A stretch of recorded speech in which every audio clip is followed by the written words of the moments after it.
Paz do Senhor Jesus, querido irmão, querida irmã, todos vocês que nos acompanham aqui na nossa EBD Ágape, aqui no canal do YouTube da nossa igreja, Ministério Apostólico Ágape. O canal do YouTube é youtube.com/Ministério Apostólico Ágape.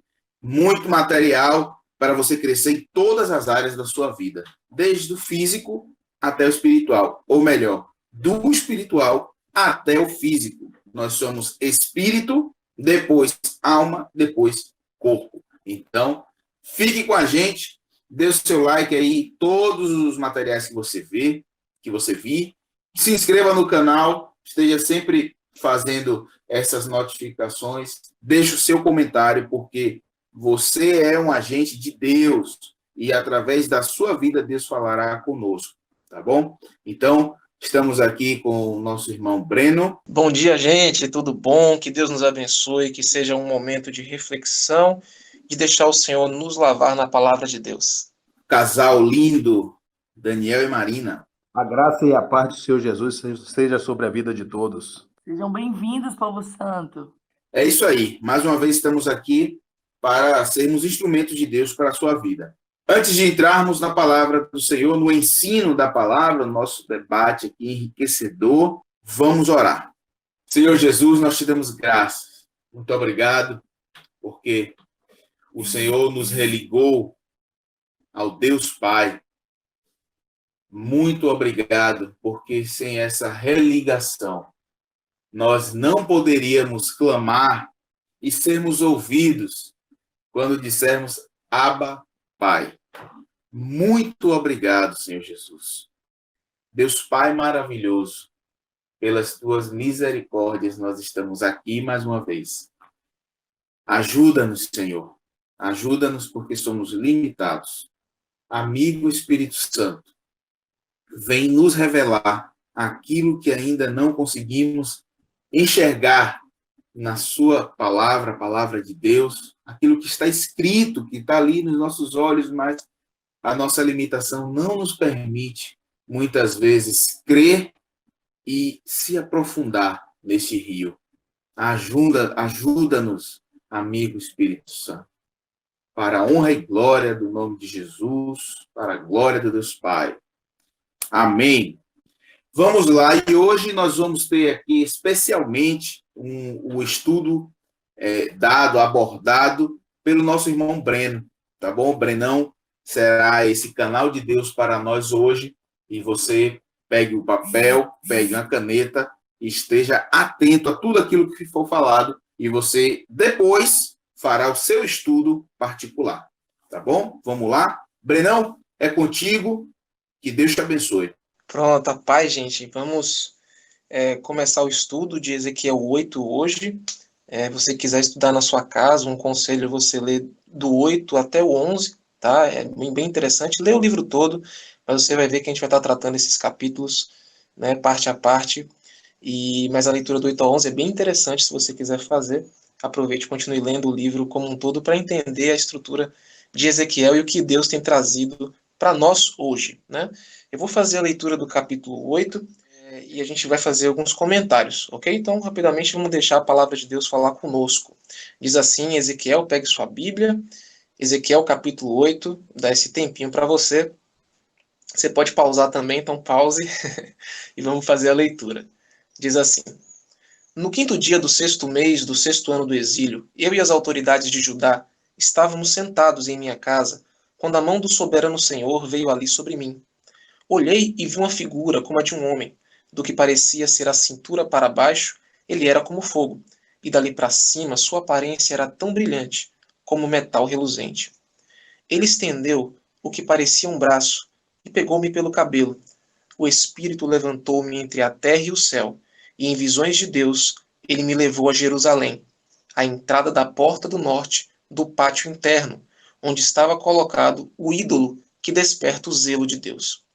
Vou parar um pouquinho só para ler de novo 3, quando diz a entrada da porta do norte do pátio interno, onde estava colocado o ídolo que desperta o zelo de Deus. Na sua Bíblia pode ter que desperta os ciúmes de Deus também, tá? Essa palavra pode ser traduzida como ciúme, em alguns lugares como ciúme.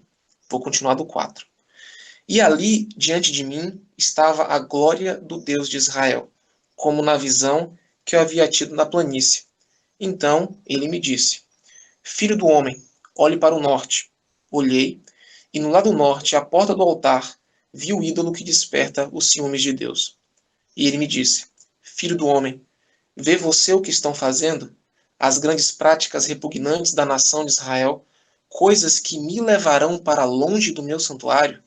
Mas você verá práticas ainda piores que estas. Então ele me levou para a entrada do pátio. Olhei e vi um buraco no muro. Ele me disse: Filho do homem, agora escave o muro. Escavei o muro e vi a abertura de uma porta ali. E ele me disse: Entre e veja as coisas repugnantes e más que estão fazendo. Eu entrei e olhei. Lá eu vi desenhadas por todas as paredes todo tipo de criaturas rastejantes e animais impuros, e todos os ídolos da nação de Israel. Na frente deles estavam 70 autoridades da nação de Israel, e Jazanias, filho de Safã, estava no meio deles. Cada um tinha um incensário na mão, e se elevava uma nuvem aromática de incenso. Ele me disse: Filho do homem, você viu que as autoridades da nação de Israel estão fazendo nas trevas, cada um no santuário de sua própria imagem esculpida? Eles dizem: O Senhor não nos vê, o Senhor abandonou o país. E de novo disse: Você os verá cometerem práticas ainda mais repugnantes. Então ele me levou para a entrada da porta norte da casa do Senhor. Lá eu vi mulheres sentadas chorando por Tamuz. Ele me disse: Você vê isso, filho do homem?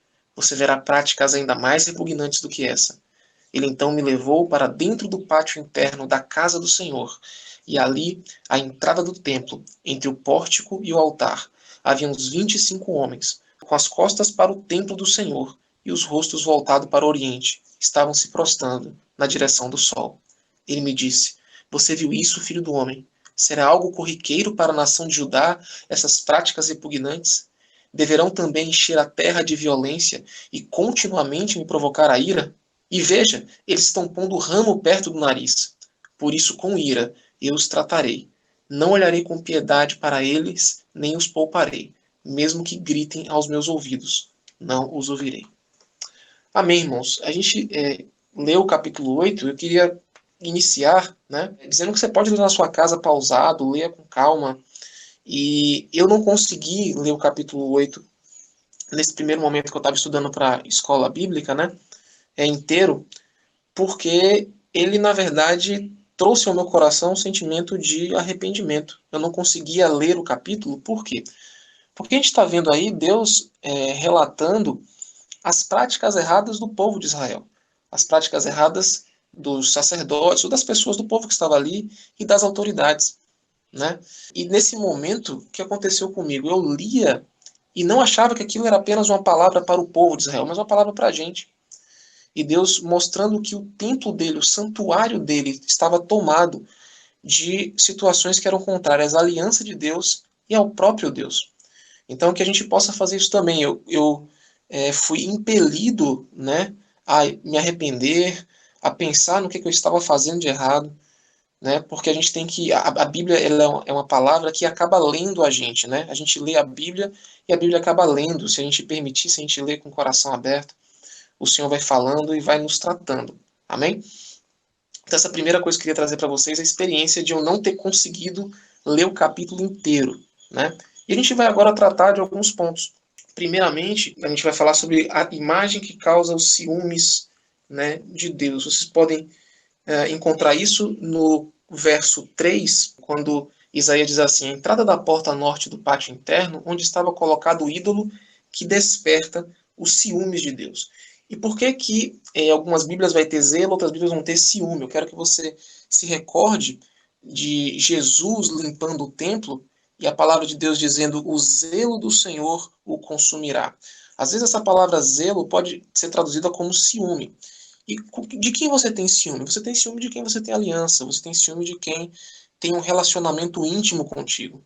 E Israel é tratada na Bíblia como esposa de Deus, Nós temos na igreja a representação da noiva também de Cristo, mas Israel é tratado nos primeiros livros da Bíblia como a esposa, do Senhor.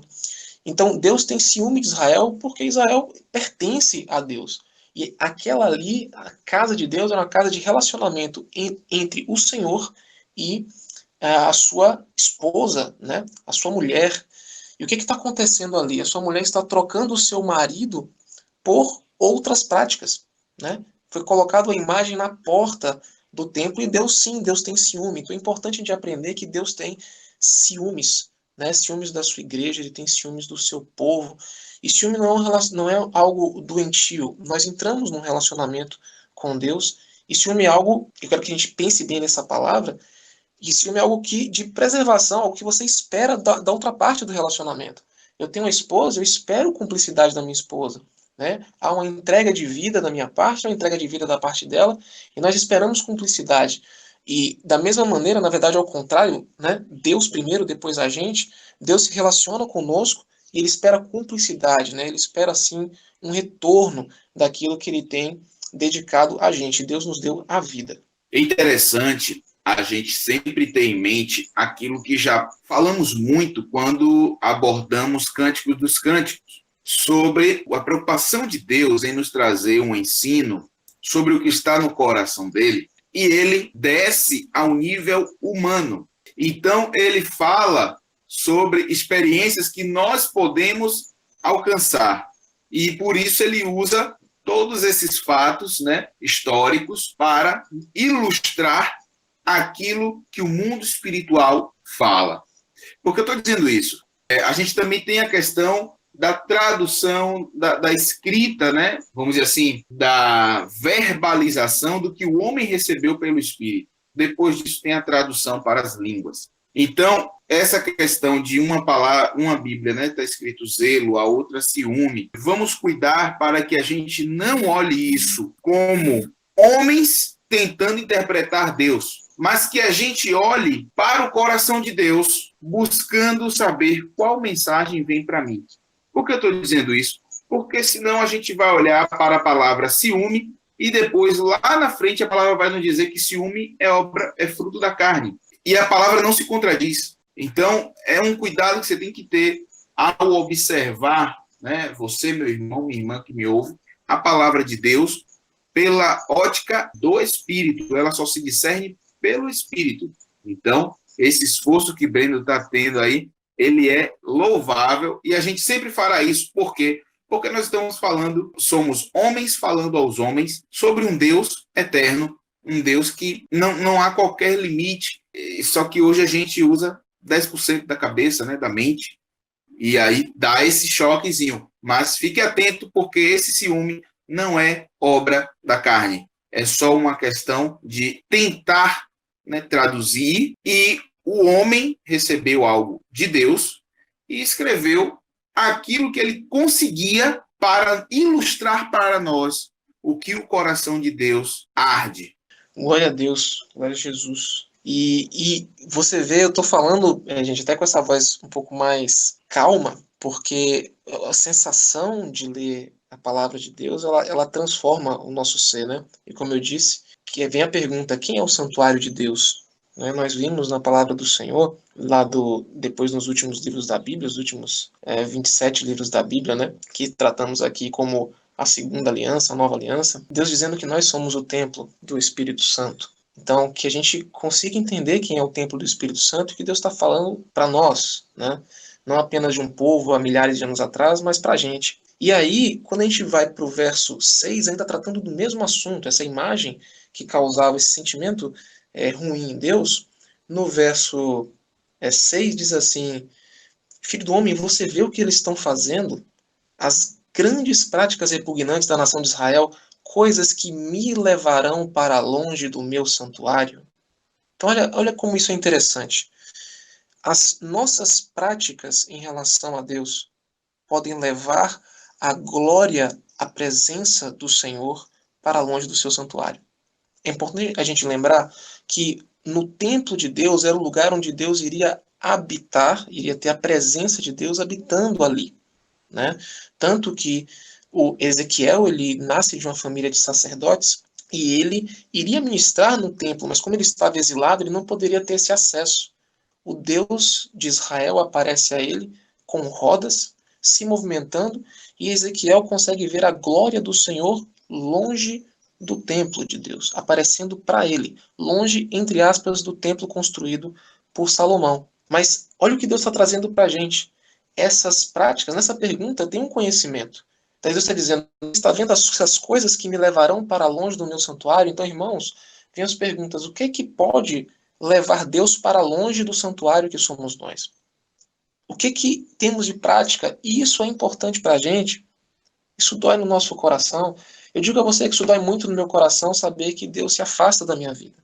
Que eu começo a não agir como o templo de Deus e que as práticas que eu estou fazendo afastariam a Deus de uma maneira natural. Se eu sou o ambiente que Deus vai se relacionar intimamente e eu começo a trocar Deus por outros tipos de práticas, Deus ele se afasta. E quando Deus se afasta, a proteção se afasta.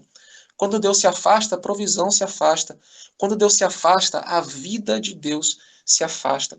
Então que a gente possa pensar no que nós estamos fazendo e que essas práticas afastam Deus do templo que somos nós, não somente do templo que Salomão construiu, mas do templo que somos nós, de acordo com a palavra. E tem essa pergunta aí em Ezequiel 8:6, e eu te faço esse convite a refletir quem é o santuário de Deus, né? Deus continua, não está apenas no pátio, na entrada do pátio, né? Para a gente entender, o Templo de Salomão, ele tinha um pátio externo, se não me engano mais embaixo, uma escada que subia, via para o pátio interno, e depois sim vinha a região que os sacerdotes poderiam entrar para ministrar, né? O lugar santo e o Santo dos Santos. A gente não está ainda no lugar santo nem no Santo dos Santos. Mas a gente vai para um lugar chamado de átrio. No verso 7, Ezequiel 8:7, diz assim: então ele me levou para a entrada do pátio, olhei e vi um buraco no muro. Antes da gente tentar interpretar o que vem a ser um buraco no muro, o próprio Deus pode falar, né? E a gente vai ver ele mostrando, falando, filho do homem, escave. Não era algo fácil de ver. Ele precisava escavar. Quando ele escava, no verso 8, Ezequiel viu uma porta, Deus disse, entre e veja. E quando ele entra, ele vê desenhadas por todas as paredes, criaturas rastejantes, animais impuros que tinham sido proibidos, né, pela lei de Moisés para que o povo se alimentasse, e todos os ídolos da nação de Israel. Antes da gente continuar no verso 11, né, o próprio Deus, no verso 12, ele vai dizer, filho do homem, você viu que as autoridades da nação de Israel estão fazendo nas trevas, ou seja, o que eles estão fazendo em oculto? Ainda que não seja abertamente, querido, ainda que você não consiga ver as minhas práticas repugnantes na igreja, ainda que você não consiga ver as práticas repugnantes da minha vida, existe um lugar da minha vida que eu faço práticas repugnantes? É um lugar oculto? O Deus de Israel aparece a Ezequiel cheio de olhos, mostrando que ele pode ver. E mostrando aqui na palavra que ele consegue ver o que fazemos em oculto. Não para que seja apenas um juízo, mas para que você entenda que Deus é sim onisciente, ele consegue ver aquilo que você está fazendo. Ele vai trazer a juízo todas as nossas práticas, né? Não somente aquilo que as pessoas veem. Então é muito mais do que a imagem que a gente passa, mas a verdadeira imagem que somos. Deus está preocupado com isso. E aí, lembre-se que Ezequiel, ele está diante das autoridades. Se você vê o primeiro versículo, Ezequiel 8:1, Ezequiel está dizendo que ele está com as autoridades de Israel, na casa dele. E o que Deus mostra? Deus está mostrando a Ezequiel, está te mostrando as autoridades de Israel, em oculto, adorando outros deuses. E a gente vai ver aqui, eu vou falar com vocês do verso 11, tem Ezequiel 8:11. Na frente deles estavam 70 autoridades da nação de Israel, e Jazanias, filho de Safã, estava no meio deles. Me chama a atenção Deus nomear das autoridades que está aí. Não posso dizer exatamente o porquê, mas eu fui atrás de quem era Safã. Safã, querido, foi o secretário do rei Josias. Safã foi o secretário que recebeu a palavra de Deus, a lei de Deus que estava perdida no templo. Quando os sacerdotes estavam reconstruindo o templo, né, o rei Josias, o pastor mestre Guilherme já trouxe isso nos outros capítulos, outros episódios que a gente estava estudando, que Josias fez uma grande reforma, né, trazendo o povo de volta, tentando trazer adoração de volta a Deus, tirando, limpando a nação de Israel daquilo que não agradava a Deus. E quando eles estavam lá restaurando o templo, o que acontece? Eles encontram a Torá, eles encontram a lei. Então o sacerdote que encontra a lei entrega a Safã. Safã lê a Torá, lê o livro da lei, vai até o rei e lê para o rei essa Torá. E ali começa uma restauração profunda em Jerusalém. E olha o que Deus está dizendo, querido. Um filho de Safã estava ali entre as autoridades, fazendo o que era repugnante diante de Deus. Isso eu digo para você do fundo do meu coração, isso me dá vontade de chorar, porque os nossos pais espirituais, eles podem ter pago um preço altíssimo para que nós vivêssemos a santidade em Deus. E que nós possamos ter a responsabilidade como filhos dessa autoridade. Eu sou fruto, queridos, eu sou fruto de pessoas que estudaram a Bíblia, de pessoas que entregaram sua vida para levantar igrejas, para poder levantar o reino de Deus. E a palavra de Deus chegou até a minha vida. Eu sou devedor a essas pessoas. E que eu não seja como Jazanias. Que nós tenhamos a responsabilidade de saber quem são os nossos pais espirituais e de tentar acrescentar no reino de Deus e não de deteriorar o reino de Deus. Né? O Senhor ainda disse que eles tinham um incensário na mão e se elevava uma nuvem aromática de incenso. O incensário pode representar orações, a gente vê isso no livro de Apocalipse. Eles estavam ali adorando em oculto. Então, o que nós temos adorado em oculto? De repente pode ser a divindade, pode ser um emprego, eu não sei, querido, mas é algo que toma o lugar de Deus no nosso coração. E eu digo a você que os meus pensamentos, o que eu chamo de alma, aquilo que está no meu coração está em oculto, as pessoas não conseguem ver. O que será que está em oculto no meu coração? O que será que está em oculto em nosso coração? Vamos trazer isso para a gente. E olha o que esses homens dizem no verso 12. Eles dizem assim, o Senhor não nos vê. O Senhor abandonou o país. Será que esse sentimento que nós temos, dois sentimentos, né? Deus não está vendo isso aqui. Né? Pode até significar outra coisa essa palavra, pode ser que eles estejam tristes, talvez, dizendo, pô, Deus não está vendo, Deus abandonou a situação. Será que eu sinto que Deus não está mais cuidando de mim e por isso eu vou atrás de práticas repugnantes? Querido, em nome do Senhor Jesus Cristo, eu quero te incentivar e incentivar a minha vida também, que a palavra de Deus diz do que se queixa o homem, como ministrou lindamente a minha esposa para mim. Do que se queixa o homem? Ele se queixa dos seus próprios pecados, como diz a palavra em Tiago.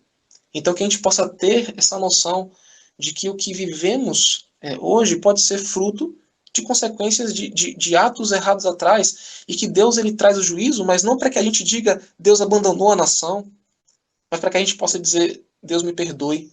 E nós vemos isso na palavra do Senhor.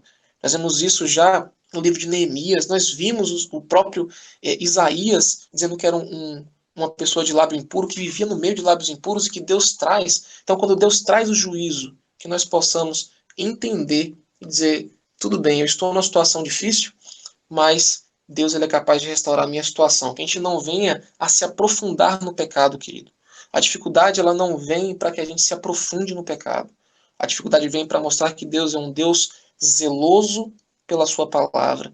Se Deus não julgasse de acordo com a sua palavra, ele seria mentiroso. Então, a mesma confiança que nós temos vendo Deus julgando o seu povo, vendo Deus julgando a gente, que a gente tem a mesma confiança para saber que Deus nos levanta, que a vida eterna é real e de que existe um Deus que restaura a nossa vida. Amém? Então, que esse sentimento não venha ao nosso coração. Dentro do pátio interno, já é o segundo nível lá do templo, a gente está em Ezequiel 8, versículo 16, homens com as costas voltadas, de costas para o templo de Deus. Isso por quê? Porque o templo, digamos assim, a região onde vai ter o lugar santo e o lugar santíssimo, né, o Santo dos Santos, a porta dele estaria voltada para o leste, tá? Onde nasce o sol. Mas esses homens, esses 25 homens, eles estão de costas para o lugar onde estaria a presença de Deus, eles estão adorando, se prostrando em direção ao sol. Né? A presença de Deus estaria, na verdade, de um lado, eles estão se prostrando para o outro. No 17, que eles encheram a terra de violência, continuamente provocam Deus a ira, e aí Deus finaliza, por isso com ira eu os tratarei. Não olharei com piedade para ele, nem os pouparei, mesmo que gritem aos meus ouvidos, não os ouvirei. Então, é uma palavra dura, quando eu falo dura, gente, mas é uma palavra de Deus julgando o pecado, e isso é necessário. É necessário que o nosso Pai, ele nos oriente e diga o que está de errado em nós, porque senão nós não seremos salvos. Nós precisamos ser salvos das nossas más práticas. Eu queria trazer para você e trazer para todos nós a ideia de quem é o santuário do Senhor. Porque nós estamos vendo que o cenário dessas práticas repugnantes é o cenário do templo, né? O cenário do lugar que é o centro da nação de Israel. Qual é o centro da nossa vida? O centro da nossa vida é Deus. O centro da nossa vida é a nossa adoração a Deus. A nossa vida é uma vida de adoração ao Senhor, aqueles que entregaram sua vida a Deus, aqueles que têm uma aliança, aqueles que são casados com Deus, através da aliança em Cristo Jesus. Então, que isso venha a trazer o sentimento, né, de Deus, de que quando a gente faz essas práticas, nós podemos estar afastando a presença de Deus da nossa vida, e que existem inimigos, sim, ao redor, e que eles podem vir fazer coisas ruins quando essa presença se afasta. Isso não é uma chantagem de Deus, não. Isso é algo natural, como o pastor Guilherme disse anteriormente, né? Vou dizer até sobrenatural, porque vem do Senhor, que Deus, ele trata, ele julga esse povo de acordo com as práticas do povo, né? A maneira com que ele faz, Deus vai julgar de acordo com as práticas deles. Então, é isso, queria que a gente tivesse essa noção, essas perguntas, né? Quem é o santuário de Deus? Eu quero dizer que você foi feito para ser templo do Senhor, para que você habitasse, né, com Deus, você tivesse intimidade com Deus, e que nas situações difíceis a gente possa se lembrar que buscar a Deus é o caminho, se humilhar diante de Deus é o caminho, porque Deus, ele não abandona o coração contrito, né? Josias, ele praticou isso, ele estava numa situação que o povo estava perdido, e quando ele ouviu as palavras de Deus e viu que o que estava acontecendo com o seu povo era o que já estava prescrito por Deus de que iria acontecer, caso o povo tivesse aquela atitude, a ação de Josias foi rasgar as suas vestes, foi chorar, foi buscar, mandar as pessoas irem buscar os profetas de Deus e saber o que tinha acontecido, e a resposta de Deus foi: como você se humilhou diante de mim, eu vou trazer restauração, eu vou fazer algo na sua vida e através da sua vida, Josias. Então, que nós possamos ser isso, né? Nós possamos ser líderes no reino de Deus, como esses anciãos que estavam com Ezequiel, e que a gente tome para nós a responsabilidade do tratar da nossa própria vida, que a nossa vida seja exemplo do tratamento entre as outras pessoas. Muito pertinente sua fala, Brenão, como sempre, né? Normal, glória a Deus por isso. Mas é o seguinte, existe uma finalidade de o profeta ver tantas coisas erradas, tantas imoralidades, tantas coisas contra Deus dentro do templo que foi edificado para a adoração de Deus. E isso trazendo para os nossos dias, eu sempre olho, leio a Bíblia, interpreto e recebo aquilo que vem do coração de Deus para mim através da palavra de Deus, buscando colocar em prática. Porque é assim que a Bíblia se torna viva, né? Ela é viva em nós. Ela vem, a palavra, né, com o Espírito, e ela se manifesta em nós. Muitas vezes, Deus pode achar em nós um nível de maturidade para vermos certas coisas que estão equivocadas no meio do povo de Deus. Isso não quer dizer que nós devemos jogar para a plateia o escândalo. Existe uma finalidade para a qual Deus vai te mostrar algumas situações equivocadas. É para conserto. O julgamento dos que estão envolvidos na coisa errada não cabe a nós.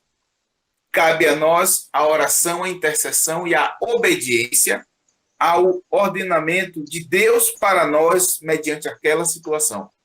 Então, é o que está acontecendo com o profeta nesse momento. Ele está vendo coisas horríveis dentro da casa de Deus. E você verá nos episódios seguintes como Deus trata isso e qual a postura do profeta. Eu já te antecipo. Você, na qualidade de profeta de Deus, verá muitas coisas que não é para expor o corpo de Deus, mas antes de qualquer coisa que você esteja orando, intercedendo e buscando saber de Deus qual o próximo passo, tá bom? Amém, gente. Então, medite nessa palavra, né? Vamos orar aqui juntos agora. Marina, contigo. Amém. Senhor Jesus, muito obrigado. Muito obrigado por este dia. Muito obrigado por este maná do céu, Senhor. Obrigado, Senhor, por nos despertar cedo para ouvir da tua palavra, pelo teu ensinamento para falar aos nossos ouvidos. Muito obrigado, Jesus. Obrigado por usar a cada irmão aqui, para que a gente venha aprender a cada dia mais e mais. Eu te peço, Senhor, que em nome de Jesus, o Senhor, como a oração de Jeremias, troca o coração de pedra pelo coração de carne, para que tenhamos um coração ensinável para tudo aquilo que desce do teu santo trono, para que nós não venhamos somente ouvir, mas obedecer e cumprir a tua palavra. Muito obrigado, Senhor, por esta palavra. Em nome de Jesus, amém. Amém, amém. Até a próxima, pessoal.